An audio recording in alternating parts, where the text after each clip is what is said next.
Have you ever wondered why vacations are so popular today?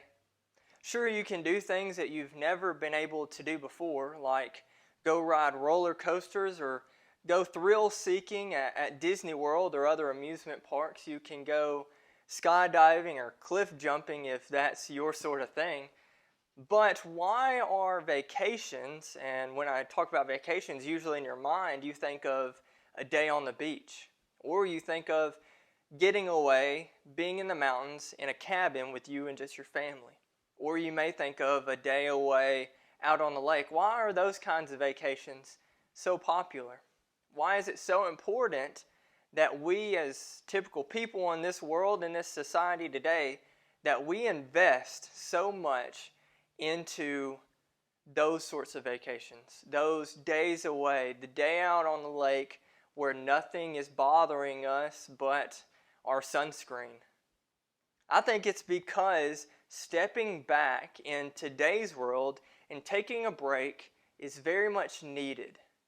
And that's a saying, that's a train of thought that not a lot of people tend to make. Because I feel like whenever we think about our lives, we think about the importance of making sure our schedule stays full, making sure that we are working all the time. And for one point, that may be good. But I was reading an article not too long ago about the underlying problems of this pandemic. And you'll see the problem I'm talking about when I explain that this article was talking specifically about ministers, but I think it talks worldwide to Christians about the importance of making sure that your cup is being refilled, spiritually speaking, that your spiritual needs are being met. And that was the underlying problem that we didn't see, that no one sees physically, that ministers and people and staff are working overtime to make sure that things are being done, that members' cups are being refilled, that people's spiritual needs are being met. And because of this overtime working, because of this full schedule all of a sudden that we could not see coming, because of this, those ministers, their cups are found empty and they feel drained.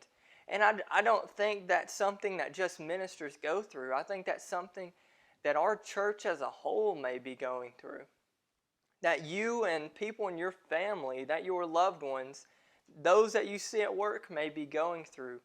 They spend all their time working hard to make sure that they're providing, making sure that they're giving, but they're not taking the time to stop, to slow down, and to refill their cups. This is where I think we find the spiritual blessing of solitude.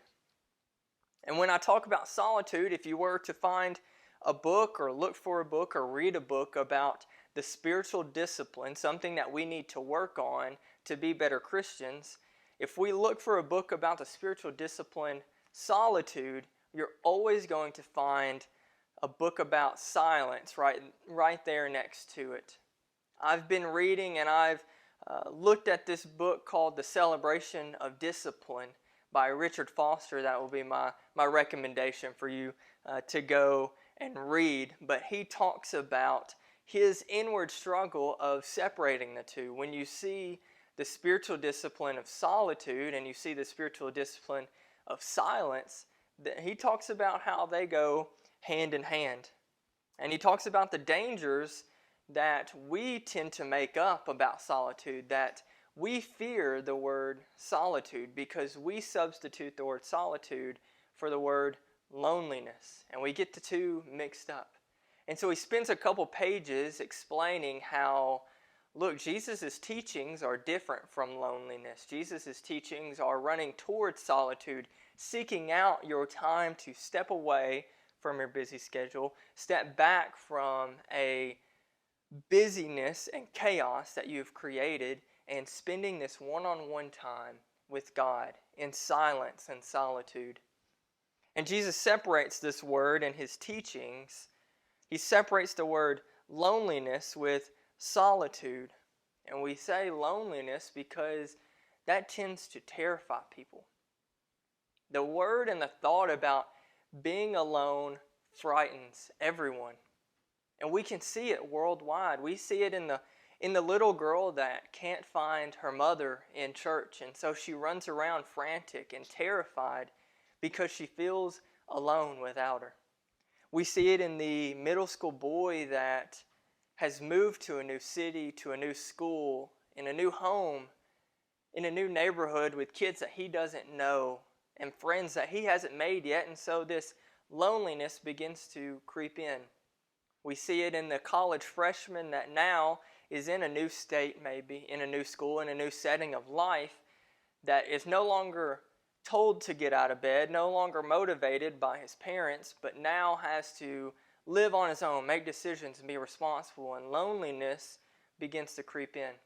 I guarantee you've noticed it through this pandemic, that simply we notice in our loved ones that they simply desire just a phone call to show that they're not alone. And this sudden reaction to the fear of loneliness drives us, like I said, to fill our busy schedules, to fill them up with events and with chaos and with plans. And it drives us to look at a calendar and mark each day as busy, because then we start to feel accomplished until you look back on the past and notice that you've missed out on so much. That in your calendar, in your days, you forgot to write in the growth of your spiritual life. And so you say yes to everything, because a no in your mind can be dangerous and tragic. A no could push people away and push you yourself into loneliness.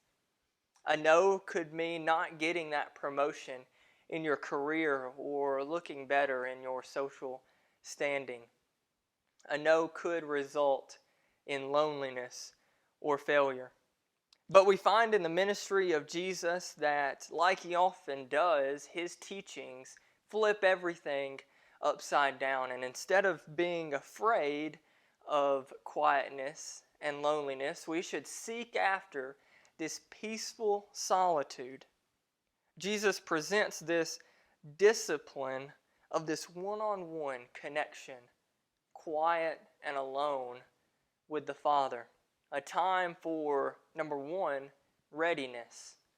A time for, number two, to recharge. And a time for, number three, to refocus your life and maybe your ministry. Like I said in the book, A Celebration of Discipline, the whole chapter is just on this exact blessing of stepping back and refocusing our life and seeking after solitude. Foster challenges the word loneliness with what he calls a inner emptiness with solitude, inner fulfillment. And it shows Jesus as this great example, this high standard of getting away for spiritual renewal and spiritual growth. Over 40 times, sometimes repeated in the Gospels, it is recorded that Jesus steps away from a crowd, steps away from his apostles, steps away from those he's closest to become one-on-one, have this one-on-one conversation and this one-on-one presence with the Father. Usually stepping away for different reasons, such as escaping the noise and the chaos that he finds in the crowds. Maybe to prepare or to help him make a decision. Maybe to refocus or to mourn the tragedies that he saw in his ministry. Maybe he stepped away to focus and ready himself before he faced times that were going to be very testing in his faith and in his life, in his ministry. All different times and all different reasons, but the purpose remains the same. For quietly and peacefully drawing near to God. Can you remember a time, the last time that you've been able to do that?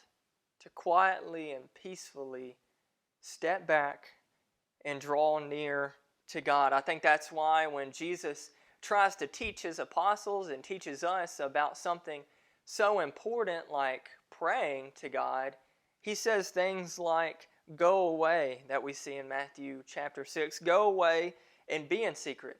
When you pray, go into your room and close the door, because solitude is important. Being in this quietness, in this peace, this one-on-one connection with God is important.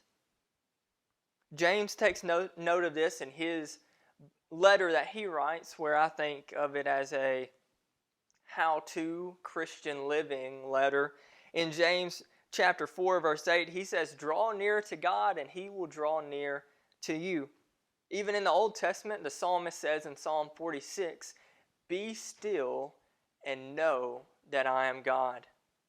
Here is where we find the spiritual blessing, the spiritual discipline of silence and solitude. An opportunity to allow God, to allow His presence, His love, His power, and His Word to refill us. And here we find the blessing of solitude.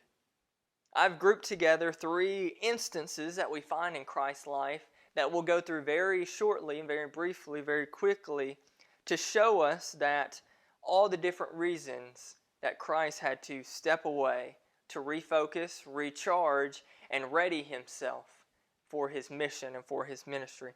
The first one we find in Matthew chapter 4, if you'd like to turn over there. Matthew chapter 4 we find is just after He meets with John the Baptist, a very dear person to Jesus.